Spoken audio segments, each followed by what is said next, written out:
যখন ক্ষমতা আসে তখন দায়িত্বটা বেড়ে যায়। সুতরাং রাষ্ট্রের মধ্যে মাদক দ্রব্যের বিরুদ্ধে মাঝে মাঝে উত্তরায় ওই বস্তিতে পুলিশ দিয়া, র‍্যাব দিয়া, আমাদের দেশ সেনাবাহিনীর ২-৩টা টহল দিয়া, তারপর ২-৪টা মাদক সেবীকে গ্রেফতার কইরা পিছে পাছার মধ্যে 2টা বাড়ি দিয়া হাত পা বাঁধতে রাখবেন, এটা হবে না। রাষ্ট্রীয়ভাবে আইন পাস করতে হবে, বাংলাদেশে কোনো মাদক দ্রব্য চলবে না। ঠিক কিনা বলেন? এজন্য আল্লাহ রাব্বুল আলামিনের হাবিব বলেছেন, আল্লাহর নবী বলেছেন, ফাত্তাবিউ সিওয়াদাল আযম ফাইন্নাহু মান সাজ্জা ফিন্নার। হে আমার উম্মতেরা, রাষ্ট্রের মধ্যে যেই দলটি বড় হয়েছে, যেই দলটি দ্বারা তাড়াতাড়ি আমার কোরআনের রাষ্ট্র কায়েম করা সম্ভব, সেই দলকে তোমরা সমর্থন দিয়া তাড়াতাড়ি রাষ্ট্র ক্ষমতায় পাঠাও। যেমন মনে করুন, এখন বাজে 11টা 10, যদি এই মুহূর্তে বাংলাদেশের পার্লামেন্টে যারা আল্লাহর কোরআনের রাজ কায়েম করতে চায়, যেই দলটা বড়, সুবহানাল্লাহ, কোন দলকে সমর্থন দিতে বলছেন নবী? বড় দল মানে কি? দল আরো আছে, তাহলে তাই রাষ্ট্রের মধ্যে আরো ইসলামী দল আছে, থাকবে, কিন্তু সমর্থন দিয়ে তাড়াতাড়ি করে আগাই নিতে হবে কাকে?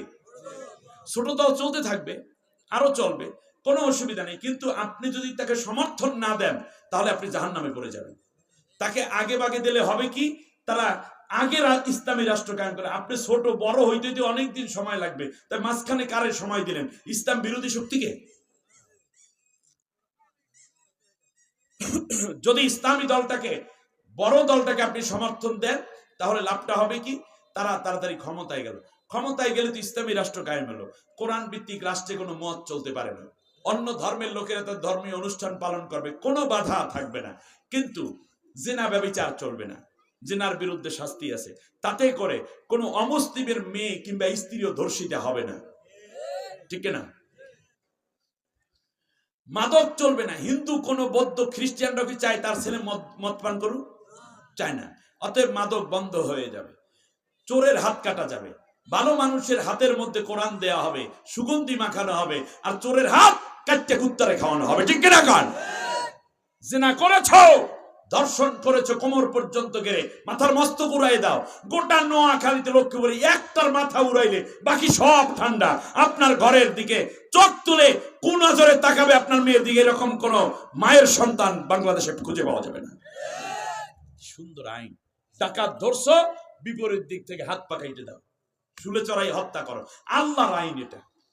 এটা কোন জামাত ইসলামীর আইন, চরমনার আইন, বিএনপির আইন, নবীজির আইন। এই আইন দিয়েছেন কে? এর মধ্যেই কল্যাণ। হত্যা হয়েছ, যে হত্যা করেছে তারাও হত্যা করে ফেলাল, কতল বিল কতল। এই আইনগুলো আপনার জীবনকে নিরাপত্তা দেবে। একজন হিন্দু মানুষকে হত্যা করলো যারা, বিশ্বজিৎকে, আজও পর্যন্ত বিচার হয়েছে? তাদের অনেককে খালাস দেওয়া হয়েছে, কারণ তারা দলীয় লোক, তারে প্রেসিডেন্টের এখতিয়ারভুক্ত হওয়ার কারণে তাদেরকে খালাস দেওয়া হচ্ছে না। আমার দেশে প্রতিটা হত্যার বিচার হতো যদি, তাহলে কেউ আর হত্যা করার চিন্তাও করতো না। আমার বন্ধুগণ, এবারে আসি আমরা রাসূল সাল্লাল্লাহু আলাইহি ওয়াসাল্লামের কথার সূত্র ধরে সামনে আগাইতেছিলাম আমরা, যে নবীজি বলেছেন যে যেই দলটা দ্বারা তাড়াতাড়ি, যেমন আজকে মনে করেন যেই দলটি ক্ষমতায় যাওয়ার জন্য একেবারে পুরো প্রস্তুত, ব্যাংক আছে, হাসপাতাল আছে, বিমা আছে, তাদের কি আছে, হ্যাঁ, এই যে ইসলামী ব্যাংক, আপনাদের লেনদেন এখন থেকে চোখ বন্ধ করে ইসলামী ব্যাংকে লেনদেন করবেন, পারবেন কিনা? কারণ ইসলামী ব্যাংক রাহুল গ্রাস থেকে এখন মুক্ত, এখন সৎ, এবং যারা ইসলামী ব্যাংকের প্রথম প্রতিষ্ঠাতা ছিলেন তারা এখন ইসলামী ব্যাংক চালাচ্ছেন।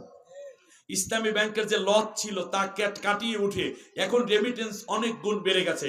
আগামী যদি 5 বছর যায় তাহলে ইসলামী ব্যাংক ইনশাআল্লাহ বিশ্বের মধ্যে আবার সেরা ব্যাংকে পরিণত হবে।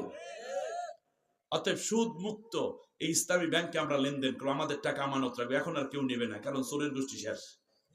আমার ভাইরা, এবার খেয়াল করি যেই জায়গাটায়, তাহলে যদি এখন ইসলামী হুকুমত কায়েম হয়, যেমন মনে করেন আজকে রাত্রে বাংলাদেশে 1 লক্ষাধিক বার আছে, বার বোঝেন, যেখানে মদ পান করা হয় লাইসেন্স দিয়ে, এগুলি খোলা থাকবে না বন্ধ হয়ে যাবে? তো 1 লাখে কমপক্ষে 10 লাখ নারী পুরুষ গিয়ে মদ খায়, তাহলে 10 লক্ষ নারী পুরুষ মদ খাইলে গুনাহ হয়, সওয়াব হয় না গুনাহ হয়? তাহলে যারা মাদের বোতল দিয়েছে, দোকান দিয়েছে, তারাও কি ন্যাক করে না গুনাহ করে? গুনাহ করে। তাহলে আজকে যদি ইসলামী হুকুমত কায়েম হয়ে যায়, তাহলে এই রাত থেকে মদের বারগুলো বন্ধ।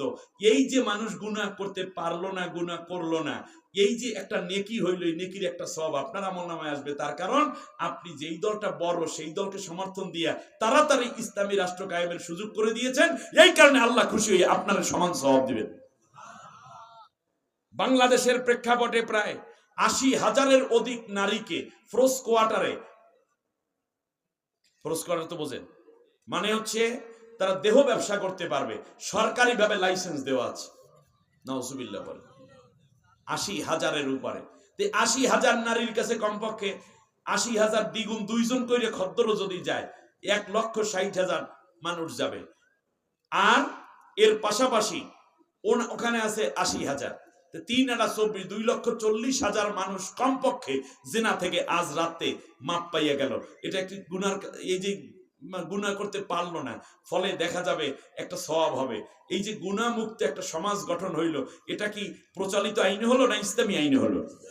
ইসলামী আইনে যারা খেদমত দিলেন, যারা আগাইয়া দিলেন, তাহলে আপনার একটা ভোট মাত্র, একটা সমর্থন মাত্র বিনিময়ে আপনি পেয়ে গেলেন ইসলামী একটা রাষ্ট্র।